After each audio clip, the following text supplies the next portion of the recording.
Last week, as I settled onto the back porch to draft this sermon, I found myself pondering the words dissonance and resonance. As usual, nature held a lesson for me. An afternoon thunderstorm was rolling in, the kind where the air thickens, the pressure builds, the birds fall silent, and the sky darkens. One of those moments when it seems like Mother Earth is holding her breath. That hush, that buildup of pressure is dissonance that makes your spirit brace, your body tense, your breathing become shallow.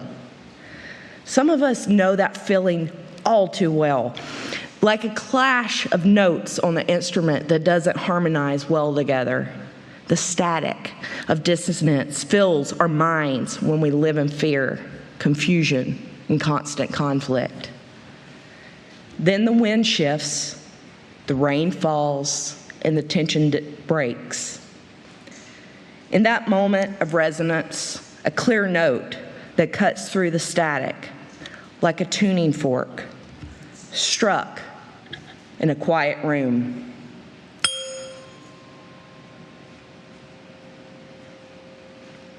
When I say resonance, I mean vibrational alignment. That hum in harmony, like a struck tuning fork that awakens the same note in every fork around it. Our calm, our peace can awaken the same resonance in others, even when the world is full of dissonance. We have the power to shift the energy by holding the resonance of peace rather than living in a reactive state. And this is what we're here to remember.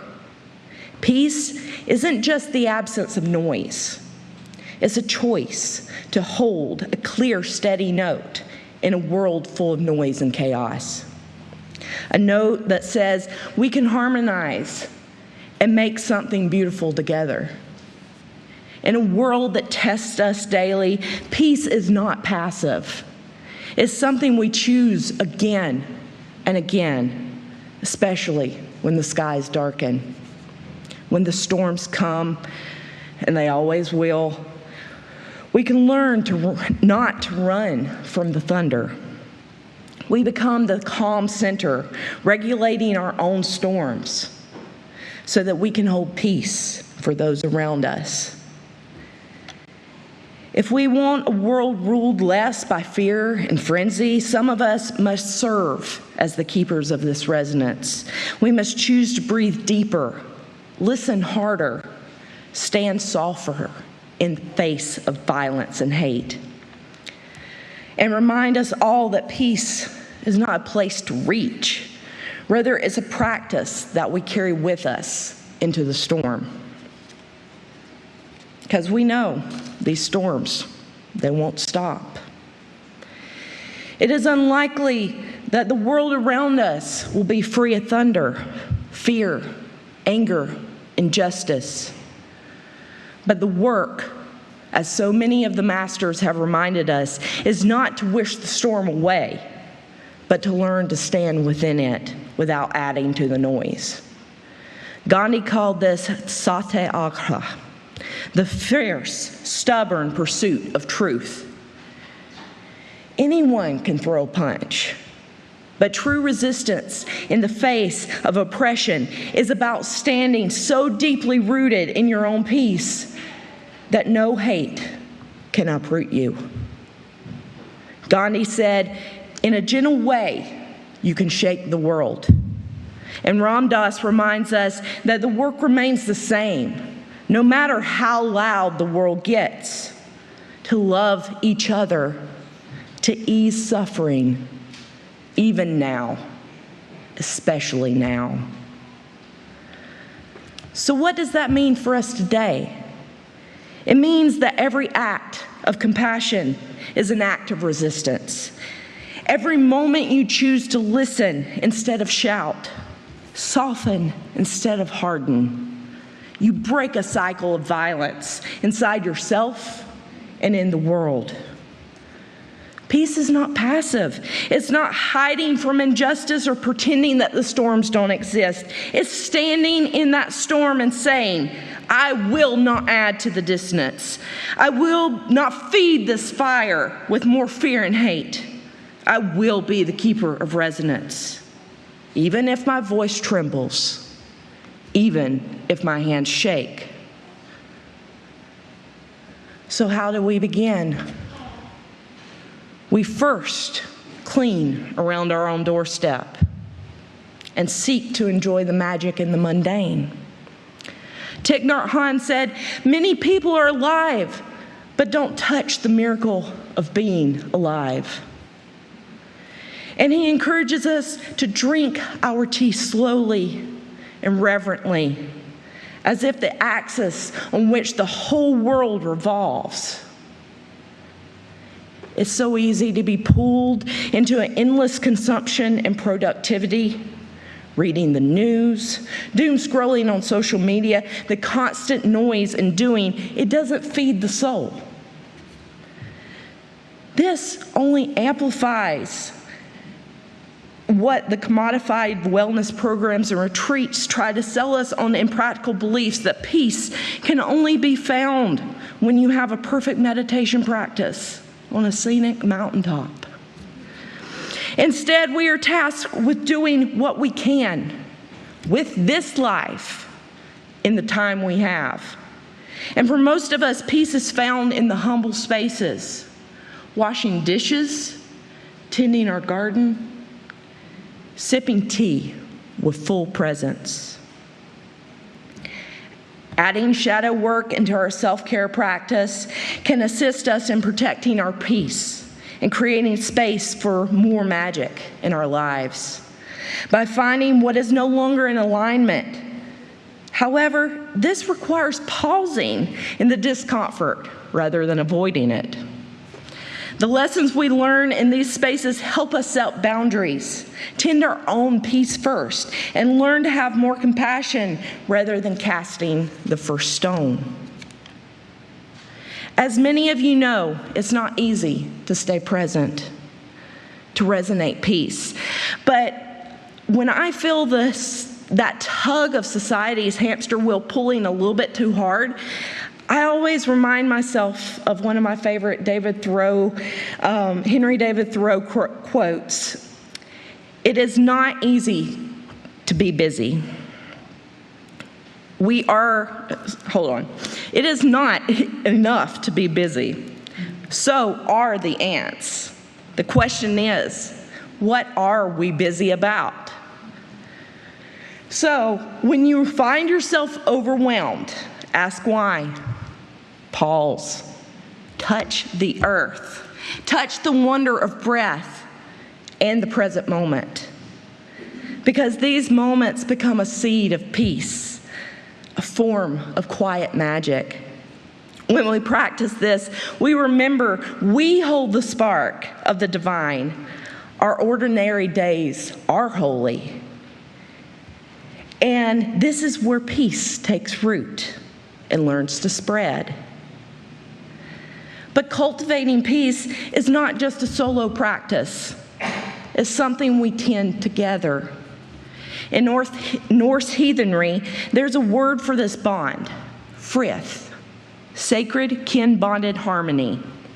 Frith is just not an oath of friendship or fealty. It's the active weaving of trust, reciprocity, and care. It says, your peace is my peace. Your safety is my safety. Your well-being shapes mine, and mine shapes yours. Our ancestors knew this. They lived by the cycles of the moon and the seasons, planting, harvesting, tending animals, and gathering at the hearth. They shared labor and bread because they knew survival and peace was never a solitary task. They were communal, interwoven, and sacred. Today, the influences of living in modern society pulls us away from this bond. Individualism teaches us to isolate, to play our cards close to our chest, to chase productivity over presence, to tell us peace is a product that you can buy at an exclusive retreat or the covers of the newest trending self-help book. But our bones, they remember otherwise. Decolonizing our idea of wellness means remembering that peace is not found in a vacuum. It is grown in daily tending of our relationship to self and building a kinship with our community and the land that sustains us. Yes, there is a value to retreating and finding solitude to be a hermit. But true peace takes root when we gather, check in on one another, share burdens, share bread, to build trust strong enough to hold us all. Ram Dass reminds us we're all just walking each other home. And how do we walk each other home? By practicing compassion, choosing curiosity over judgment, by daring to stay soft in the world that wants us hardened and withdrawn, by listening deeply when someone's harshness comes from pain. This takes courage and regulation. It takes remembering that your breath is an anchor. Your words hold resonance. It takes remembering that you can respond rather than react, becoming a living antidote to the dissonance around you. When we do this together, living simply, listening well, caring for one another, we hold the resonance of peace, not just for ourselves, but for all who gather near. We become the village. We become the hive. We become what our ancestors prayed that we would remember. So in a world that wants us reactive, exhausted, and divided, we see how holding the resonance of peace is not passive, but it's radical. It is alive, humming beneath our daily lives like a quiet drumbeat, calling us back when the noise tries to pull us away.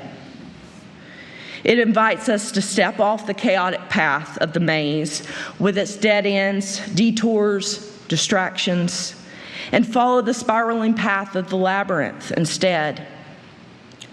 The labyrinth asks only this: place one foot in front of the other, stay present, rest when you need to, then continue. Knowing peace is never far. It is one breath away, one mindful choice at a time. We can stir it into our morning coffee, fold it into the clean laundry, let it guide our words with strangers, or soften the silence when comforting a grieving friend. We can offer it at the grocery line, on the sidewalk, the bedside, and the backyard fence. We can remind each other again and again that this moment is holy enough to hold peace. This is the magic in the mundane, the quiet, ordinary rebellion to choose to look for the light in the darkness. And when we hold the resonance of peace in our breath, in our nervous system, our words, our communities, we become like the tuning fork in the quiet room.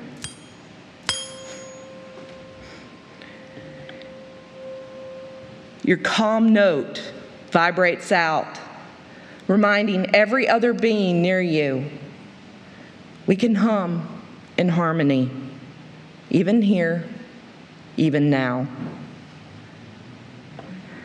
So may we carry this resonance forward, not as some impossible perfection, but as a humble practice, a choice that we can return to over and over again, a soft rebellion, a a sacred promise.